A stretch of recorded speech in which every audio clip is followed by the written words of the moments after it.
El problema de Spinoza. 2. Reval, Estonia, 3 de mayo de 1910. Hora, 4 de la tarde. Lugar, banco del pasillo principal junto a la entrada del despacho del director Epstein de la Petri Realschule. En el banco espera, inquieto, Alfred Rosenberg, de 16 años, que no sabe muy bien por qué ha sido llamado al despacho del director. Tiene un torso enjuto y frente de rasgos marcados, ojos de un gris azulado y una cara teutónica bien proporcionada. Le cuelga sobre la frente un bucle de cabello castaño en la posición adecuada. No hay ojeras oscuras rondeando sus ojos. Vendrán más tarde. Mantiene alta la barbilla, aunque su actitud puede que sea desafiante, los puños que abre y cierra sin parar indican miedo. Se parece a todos y a nadie. Ya es casi un hombre, con toda una vida por delante. Dentro de 8 años viajará de Ravel a Múnich y se convertirá en un activo periodista antisemita y antibolchevique.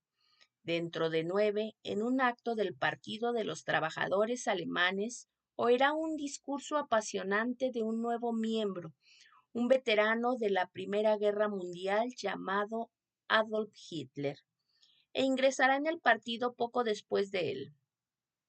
Dentro de 20 años posará la pluma y sonreirá triunfante cuando termine la última página de su libro, El mito del siglo XX, destinado a convertirse en un éxito. Venderá 1 millón de ejemplares, aportará gran parte de las bases ideológicas del partido nazi y ofrecerá una justificación para aniquilar a los judíos europeos. Dentro de 30 años sus hombres irrumpirán en un pequeño museo holandés de Rindsburg y confiscarán la biblioteca personal de 151 volúmenes de Spinoza. Y dentro de 36 años sus ojos de profundas ojeras mirarán desconcertados y dirán que no con la cabeza cuando el verdugo estadounidense le pregunte en Nuremberg: ¿quiere decir unas últimas palabras? El joven Alfred oye el rumor de las pisadas que se acercan por el pasillo y ve a Herr Schaffer, su tutor y profesor de alemán. Se pone de pie rápidamente para saludarlo. Herr Schaffer se limita a fruncir el ceño y a mover la cabeza lentamente mientras pasa y abre la puerta del director. Pero cuando va a entrar, vacila. Se vuelve hacia Alfred y en un tono que no deja de ser amistoso le censura. Rosenberg, me decepciona usted. Nos decepcionó a todos con su falta de juicio en ese discurso suyo de anoche. Una de falta de juicio que no va a borrar el hecho de que haya sido elegido delegado de clase. Aún así, sigo creyendo que no carece usted de cualidades prometedoras. Se va a graduar dentro de unas semanas. Procure no portarse ahora como un necio. El discurso electoral de la noche anterior. Oh, sí, así que era eso. Alfred se da una palmada en la cabeza, claro. Por eso me han dicho que venga aquí.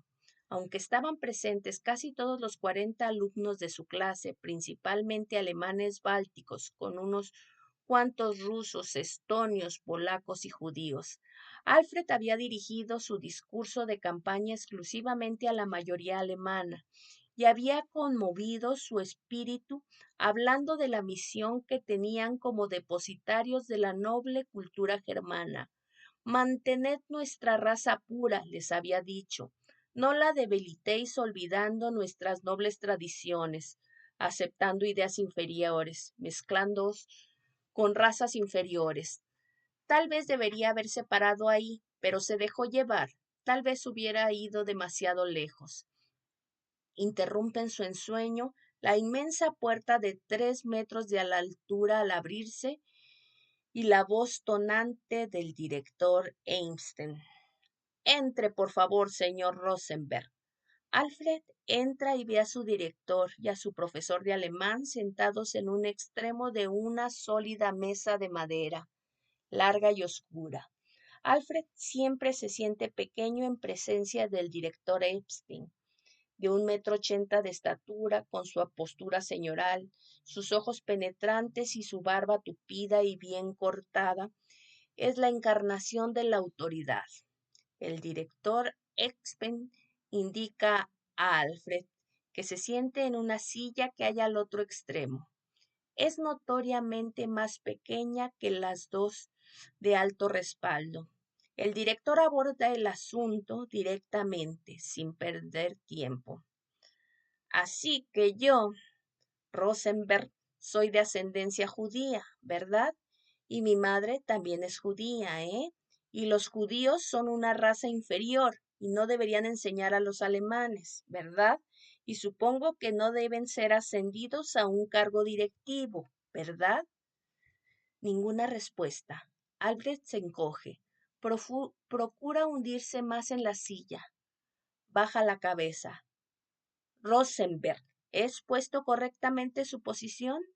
Señor, hablé demasiado precipitadamente. Quiero decir que esos comentarios que hice solo tenían valor general. Era un discurso electoral y hablé de ese modo porque era lo que ellos querían oír.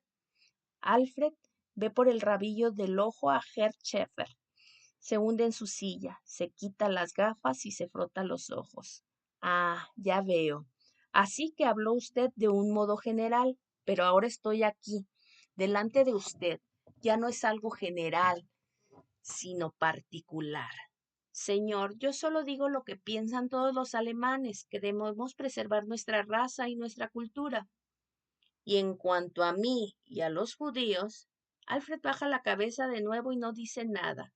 Quiere mirar fuera, por la ventana que queda a mitad de la mesa, pero alza la vista temeroso hacia el director.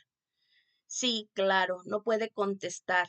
Tal vez le suelte la lengua que le diga que mi linaje y el de mi esposa son alemanes puros y que nuestros antepasados vinieron de los estados bálticos en el siglo XIV.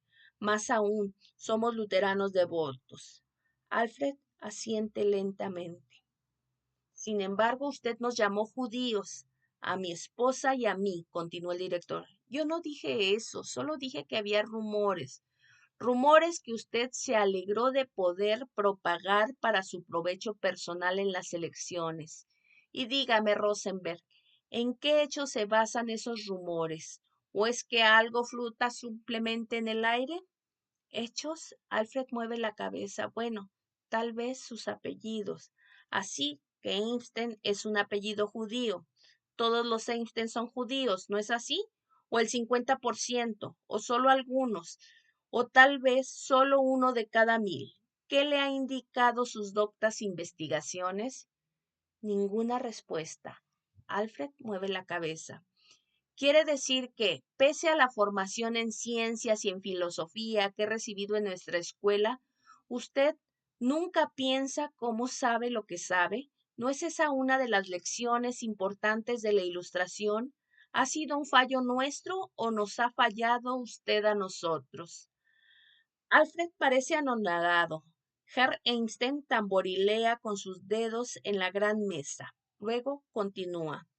¿Y su apellido Rosenberg es también su apellido, un apellido judío? Estoy seguro de que no. Yo no estoy tan seguro.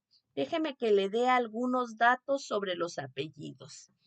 En el periodo de la Ilustración en Alemania, el director Einstein hace una pausa y luego exclama, Rosenberg, ¿sabe usted qué fue la Ilustración y cuándo fue?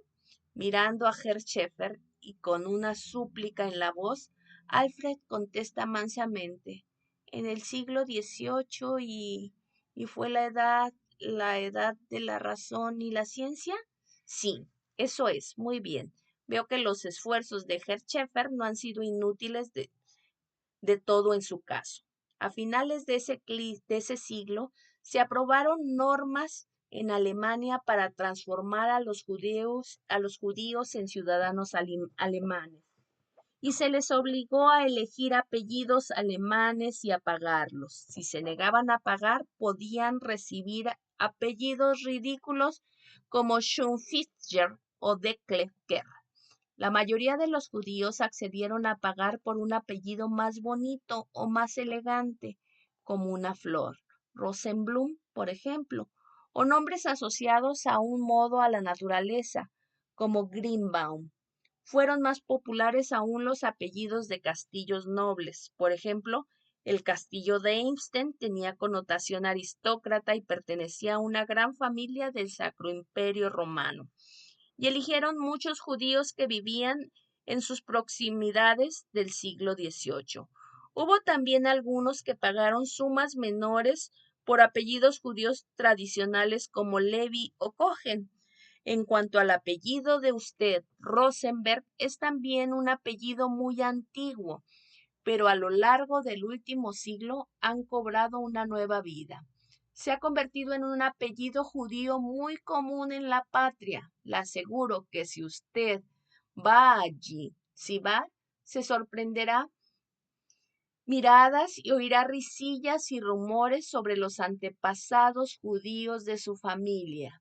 Dígame, Rosenberg, cuando suceda eso, ¿qué hará usted? Seguiré su ejemplo, señor, y hablaré de mis antepasados. Yo he hecho personalmente una investigación genealógica de mi familia que se remonta varios siglos atrás. ¿La ha hecho usted? Alfred niega con la cabeza. ¿Sabe usted cómo hacer esa investigación? Otra negación.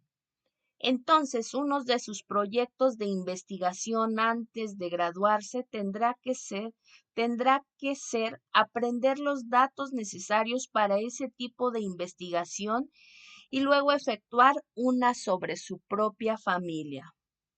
¿Uno de mis proyectos, señor? Sí, tendrá usted 2 tareas asignadas con la finalidad de disipar todas mis posibles dudas sobre su aptitud para graduarse en esta escuela y para ingresar en el Instituto Politécnico. Después de nuestra charla de hoy, Herr Schäfer y yo decidiremos el otro proyecto. Sí, señor. Alfred va dándose cuenta de lo precario de su situación. Dígame, Rosenberg, continuó el director Einstein, ¿sabía usted que había estudiantes judíos en la reunión de anoche? Un leve asentimiento de Alfred. ¿Y consideró usted, pregunta el director Einstein, sus sentimientos y su reacción ante sus palabras de que los judíos eran indignos de esta escuela? Yo creo que mi primer deber es con la patria y proteger la pureza de nuestra raza aria, la fuerza creadora de toda civilización. Rosenberg, las elecciones han terminado. Ahórreme los discursos. Respóndame a mi pregunta. Le pregunto sobre los sentimientos de los judíos de la audiencia.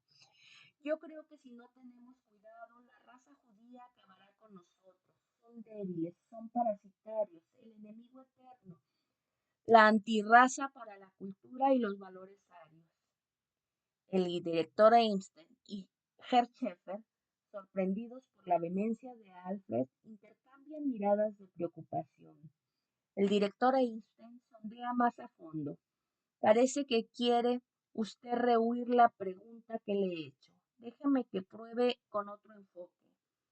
¿Los judíos son una pequeña raza débil, parasitaria e inferior? Alfred asiente. Entonces, dígame, Rosenberg, ¿cómo puede una raza débil como esa amenazar a nuestra poderosa raza aria? Cuando Alfred intenta formular una respuesta, Herr Einstein continúa. Dígame, Rosenberg, ¿ha estudiado usted a Darwin en las clases de Herr Schäfer? Sí, responde Alfred, en la clase de historia de Herr Schäfer y también en la de biología de Herr Warner. ¿Y qué sabe usted de Darwin? Sé lo de la evolución de las especies y lo de la supervivencia del más apto. Ah, ya, la supervivencia del más apto. Habrá leído usted, claro, todo el Antiguo Testamento en nuestra clase de religión, ¿verdad? Sí, en la clase de Gen Müller. Entonces, Rosenberg, consideremos los hechos de que casi todos los pueblos y culturas descritos en la Biblia se han extinguido. ¿No es así? Alfred asiente. ¿Puede usted nombrar alguno de esos pueblos extintos? Alfred recita. Fenicios, moabitas, edomitas. Alfred mira hacia Herr Schäfer que asiente. Muy bien, pero todos ellos han muerto y desaparecido, salvo los judíos. Los judíos sobreviven. ¿No diría Darwin que todos los judíos eran los más aptos de todos? ¿Me entiende usted? Alfred responde con la rapidez de un rayo. Pero no por su propia fuerza. Han sido parásitos y han impedido a la raza aria ser más apta aún. Sobreviven solo chupando la fuerza, el oro y la riqueza. Ah, no juegan limpio, dice el director Einstein. Usted sugiere que la justicia figura en el gran plan de la naturaleza. En otras palabras, que el noble animal en su lucha por la sobrevivencia no debería utilizar ni camuflaje ni el sigilo del cazador, ¿verdad? Extraño, no recuerdo que se hable de la justicia en la obra de Darwin. Alfred guarda silencio desconcertado. Bueno, eso no importa, dice el director. Consideremos otra cuestión. ¿Estará usted de acuerdo, sin duda, Rosenberg, en que la raza judía ha producido grandes hombres? Piense que Jesús, nuestro Señor, era judío. Alfred contesta de nuevo rápidamente. He leído que Jesús nació en Galilea, no en Judea, donde estaban los judíos. Aunque algunos galileos llegaron a practicar el judaísmo, no tenían ni una gota de auténtica sangre israelita en sus venas. ¿Qué? El director Einstein alza las manos y se vuelve hacia Herr Schäfer y pregunta, ¿de dónde proceden esas ideas, Herr Schäfer? Si fuese un adulto, le preguntaría que si había estado bebiendo. ¿Es esto lo que usted enseña en la clase de historia? Herr Schäfer niega con la cabeza y se vuelve hacia Alfred. ¿De dónde ha sacado usted esas ideas? Dice que usted leyó, pero no ha sido en los libros de mi clase. ¿Qué ha estado usted leyendo, Rosenberg? Un noble libro, señor, Fundamentos del siglo XIX. Herr Schäfer se da una palmada en la frente y se hunde en el asiento. ¿Qué es eso?, pregunta el director Einstein. El libro de Houston Stewart Chamberlain, dice Herr Schäfer. Es un inglés yermo de Warner. Es un inglés yerno de Warner. Escribe historia imaginativa, es decir, una historia que él se va inventando sobre la marcha. Se dirige a Alfred. ¿Cómo dio usted con el libro de Chamberlain? Leí un poco de él en casa de mi tío y luego fui a comprarlo a la librería al otro lado de la calle. No lo tenían, pero lo encargué. He estado leyendo este último mes. Me gustaría que se mostrase tan entusiasta con los libros de la clase, dice Herr Schäfer, indicando las estanterías de libros encuadernados en piel que se alinean en la pared del despacho del director, aunque solo fuera con uno de ellos. Señor Schäfer, pregunta el director, ¿conoce usted la obra de Chamberlain? Todo lo que podría querer conocer yo a cualquier pseudohistoriador. Se trata de un divulgador de Arthur Gobineau, el racista francés cuyos escritos sobre la superioridad básica de las razas arias influyeron en Warner. Tanto Gobineau como Chamberlain hacen afirmaciones extravagantes sobre el liderazgo de los arios en las grandes civilizaciones griegas y romanas.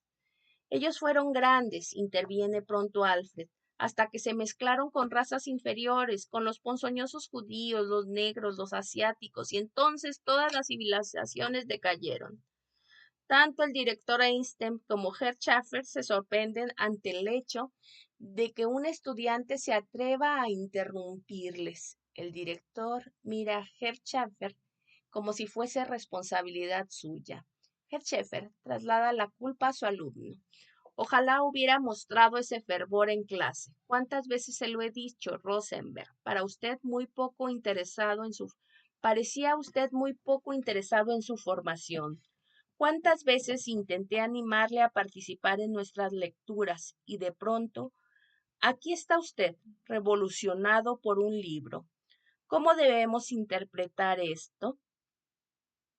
Tal vez deba Tal vez se deba a que nunca había leído un libro como ese, un libro que dice la verdad sobre la nobleza de nuestra raza, que explica que intelectualmente y estudiosos, que explica que intelectuales y estudiosos han descrito erróneamente la historia como el progreso de la humanidad, cuando lo cierto es que fue nuestra raza la que creó la civilización de todos los grandes imperios, no solo en Grecia, Roma, sino también en Egipto, Persia, hasta la India. Y todos esos imperios se demoraron cuando nuestra raza fue contaminada por razas inferiores del entorno. Alfred mira al director Einstein y añade con todo el respeto posible. Si me permite, señor, esta es la respuesta a su pregunta anterior. Por eso no me preocupa herirlo, por eso no me preocupa herir los sentimientos de un par de estudiantes judíos, ni de los eslavos, que son también inferiores, que no estén organizados como los judíos. El director Einstein y Herr Scheffer intercambian de nuevo miradas, dándose cuenta por fin de la gravedad del problema. No se trata de una simple travesura ni de un adolescente impulsivo. Rosenberg, dice el director Einstein, aguarde usted afuera, por favor. Tenemos que hablar